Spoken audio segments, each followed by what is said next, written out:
Nah, karena itu saudara, di zaman sekarang ini penting sekali cara-cara yang dilakukan oleh ulama salaf kita, seperti yang dilakukan oleh Imam Bukhari tadi.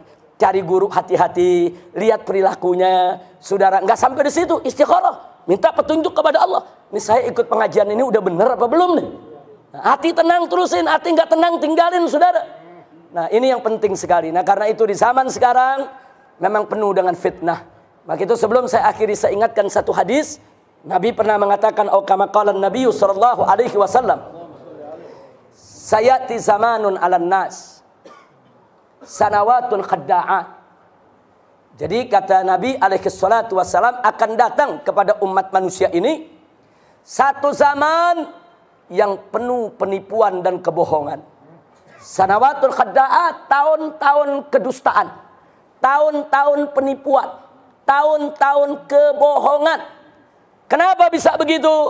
Beliau mengatakan, yusaddaqu fihal kadzib. Pembohong di zaman itu dipercaya. Wa yukadzabu bihas shadiq. Sedangkan orang yang jujur enggak dipercaya. Enggak sampai di situ. Wa yu'tamanu fihal kha'in. Pengkhianat dikasih amanat. Pengkhianat dikasih amanat buat mimpin, kan amanat tuh saudara. Sementara wa yukhawwanu fihal amin. Orang yang bagus bisa menjaga amanat, saudara, justru dikhianati, enggak dipercaya, enggak dikasih amanat. Kemudian beliau mengatakan wa yantiqu fiha ruwaibidah. Dan di zaman tersebut mulai berkicau para ruwaibidah. Sahabat bertanya, "Marwaibidah ya Rasulullah?" Apa itu ruwaibidah ya Rasulullah? Nabi mengatakan, "Ar-rajulu tafih fi amril ammah." Di riwayat yang lain, as-safi yatakallamu fi amrin nas. Kata Nabi, ar-ruwaibidah itu adalah orang yang bodoh, enggak tahu urusan umat, sok bicara soal umat. Nih Nabi yang katakan nih, ruwaibidah saudara, enggak ngerti agama, sok bicara agama. Enggak ngerti tafsir, sok bicara tafsir. Enggak ngerti urusan umat, sok bicara urusan umat. Jujur, sekarang banyak gak yang begitu? Oh, luar biasa. Nabi udah kasih kabar, saudara, 15 abad yang lalu. Kalau Nabi memberikan kabar sedemikian rupa, itu untuk agar kita meningkatkan kewaspadaan, agar kita jangan terjebak. Dan tolong diingat, kalau Nabi sudah menyampaikan kabar begitu, ini bukan ramalan. Saya nggak setuju kalau ada mengatakan ini ramalan Nabi, nggak bisa. Nabi bukan tukang ramal. Oh, ada yang bilang ini analisa Nabi, enggak. Nabi bukan seorang analis. Loh, kok ditolak? Yang namanya ramalan bisa benar, bisa salah. Yang namanya analisa bisa benar, bisa salah, saudara.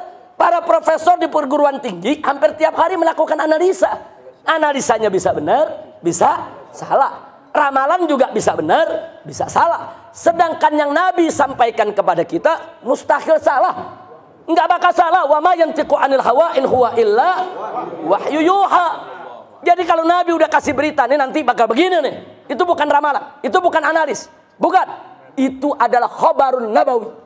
Itu merupakan berita kenabian dan itu merupakan dalilun min dalailin nubuwah. Itu merupakan salah satu bukti dari bukti-bukti kenabian Sayyiduna Muhammad sallallahu alaihi wasallam.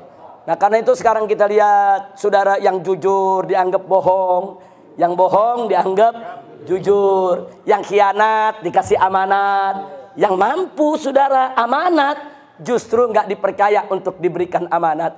Inna lillahi wa inna ilaihi rajiun. Ya termasuk yang di TV yang teriak-teriak, nggak boleh ada menafsirkan Al-Quran.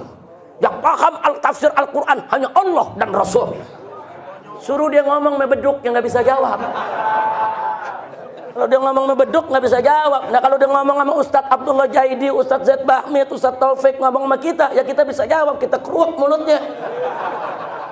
Ngomong seenaknya. Kalau ulama nggak boleh menafsirkan Al-Quran, berarti semua kitab tafsir mesti dibakar dong. Saudara, al-ulama warasatul anbiya. Ulama itu pewaris Nabi. Nabi itu punya tugas menjelaskan isi kandungan Al-Quran. Allah berfirman dalam Al-Quran kepada Nabi kita Sayyiduna Muhammad sallallahu alaihi wasallam, litubayyina linnasi ma nuzzila ilaihim. Tugasmu hai Nabi, tugasmu hai Muhammad, litubayyina, untuk kau jelaskan linnas, kepada umat manusia, manuzila ilaihim, apa yang diturunkan Allah kepada mereka. Artinya tugas pokok dan utama Nabi salah satunya adalah menjelaskan isi kandungan Al-Quran kepada umat manusia. Itu peran tugas Nabi. Nah sekarang Nabi sudah tidak ada. Siapa yang mengambil peran tersebut? Al-ulama. Karena al-ulama warasatul anbiya. Kewajiban ulama untuk menjelaskan isi kandungan Al-Quran, untuk menjelaskan isi kandungan hadis Nabi, untuk menjelaskan mana yang hak, mana yang batil, agar umat tidak tersesat.